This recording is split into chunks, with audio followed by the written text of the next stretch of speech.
मेरे यहाँ राष्ट्रीय स्वयंसेवक संघ की शाखा चलती थी। शाखा में तो खेल-कूद होता, लेकिन देशभक्ति के गीत होते थे। वो मन को ज़रा बड़ा मज़ा आता था, एक मन को छूता था, अच्छा लगता था। तो ऐसे ही करके हम संघ में आ गए। तो र संघ के एक संस्कार तो मिले कि भाई कुछ भी सोचो, करो, अगर वो पढ़ते हो तो भी सोचो कि मैं इतना पढूँ मैं देश के काम आऊँ। अगर व्यायाम करता हूँ, मैं ऐसा व्यायाम करो कि मेरा शरीर भी देश को काम आए। ये संघ के लोग सिखाते रहते हैं।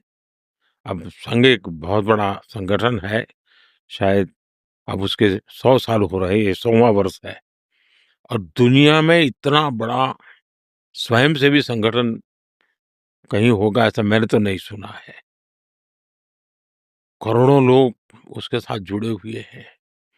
लेकिन संघ को समझना इतना सरल नहीं है। संघ के काम को समझने का प्रयास करना चाहिए और संघ स्वयं तो एक पर्पज ऑफ लाइफ जिसको कहें, इसके विषय में आपको एक अच्छी दिशा देता है। दूसरा, देश ही सब कुछ है और जन सेवा ही प्रभु सेवा है।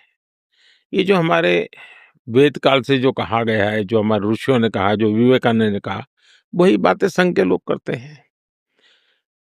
तो स्वयंसेवक को कहते हैं कि भाई तुम्हें संघ में से जो प्रेरणा मिली, वो 1 घंटा शाखा है, वो स्वयं नहीं, यूनिफ़ॉर्म पहनना वो स्वयं से संघ नहीं है।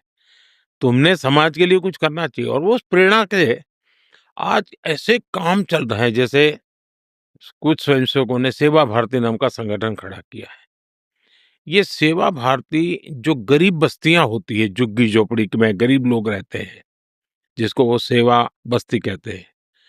मेरी मोटी-मोटी जानकारी है, करीब 1.25 लाख सेवा प्रकल्प चलाते हैं वो और किसी सरकार की मदद के बिना समाज की मदद से वहां जाना, समय देना, बच्चों को पढ़ाना, उनके हेल्थ की चिंता करना, ऐसे ऐसे काम करते हैं।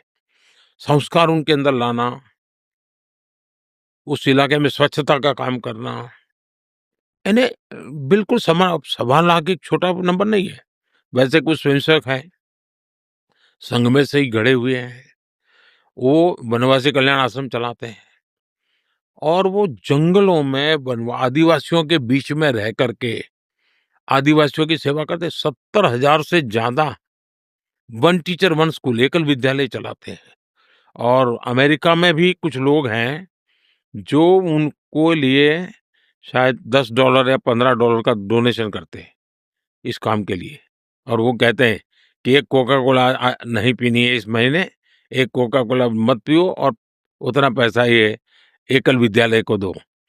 अब 70,000 एकल विद्यालय आदिवासी बच्चों को पढ़ाने के लिए करना, कुछ स्वयंसेवकों ने शिक्षा में क्रांति लाने के लिए विद्या भारती नाम का संगठन खड़ा किया। करीब 25,000 स्कूल चलते हैं उनके देश में और 30 लाख से छात्रा एट अ टाइम होते हैं और मैं मानता हूं अब तक करोड़ों विद्यार्थियों को और बहुत ही कम दाम में पढ़ाई हो और संस्कार को भी प्राथमिकता हो, जमीन से जुड़े हुए लोग हो, कुछ न कुछ हुनर सीखे, समाज पर बोझ न बने, यानी जीवन के हर क्षेत्र में वे, चाहे महिला हो, युवा हो, इवन मजदूर, शायद उन मेंबरशिप के हिसाब से मैं कहूँ तो भारतीय मजदूर संघ है, शायद उसके 55,000 के करीब यूनियंस है शायद और करोड़ों की तादाद में उनके मेंबर्स हैं। शायद दुनिया में इतना बड़ा लेबर यूनियन कुछ नहीं होगा और सिखा कैसा जाता है? लेफ्टिस्ट लोगों ने मजदूरों की मूवमेंटों को बड़ा बल दिया। लेबर मूवमेंट जो लगे हैं उनका नारा क्या होता है? Workers of the world unite, दुनिया के मजदूरों एक हो जाओ, फिर देख लेंगे, ये भाव होता है।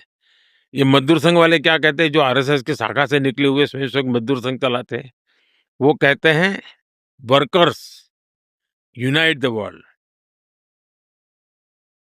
वो कहते हैं workers of the world unite, ये कहते हैं workers unite the world. Unite the world. ये कितना बड़ा वाक्य, दो शब्दों में इधर उधर है, लेकिन कितना बड़ा वैचारिक बदलाव है। ये संघ की शाखा से निकले हुए लोग अपनी रुचि, प्रकृति, प्रवृत्ति के अनुसार जब काम करते हैं, तो इस प्रकार के गतिविधियों को बल देते हैं।